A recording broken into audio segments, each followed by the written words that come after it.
ஒரு கதை கேட்கலாமா? ஒரு பையன் ட்ரெயினில் போயிட்டுருந்துருக்கான். அப்போது ஒரு அழகான பொண்ணு அவனோட கேபினுக்கு எதிர்த்த கேபினில் உட்காந்துருக்கா. அவளை பார்த்ததும் இவனுக்கு செம ஹாப்பி ஆயிடுச்சு. அப்பப்போ அந்த பொண்ணும் இவனை பார்த்துருந்துருக்கா.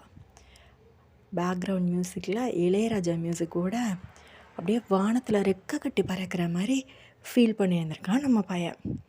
கொஞ்ச நேரம் கழித்து அதே பொண்ணு அவனோட சீட்டுக்கு எதிர்த்தாப்பில் இருக்கிற சீட்டில் உட்காந்து மெதுவாக அவன்கிட்ட போய் சொல்லியிருக்கா, ஒழுங்காக மரியாதையாக உன்கிட்ட இருக்கக்கூடிய watch, chain, ring, credit card, amount எல்லாத்தையும் என்கிட்ட கொடுத்துடு.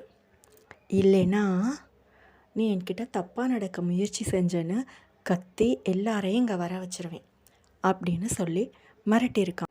இந்த சுச்சுவேஷனில் நீங்கள் என்ன பண்ணியிருப்பீங்கன்னு சொல்லுங்கள். பேலன்ஸ் ஸ்டோரியை நாளைக்கு பார்ப்போம். பாய்.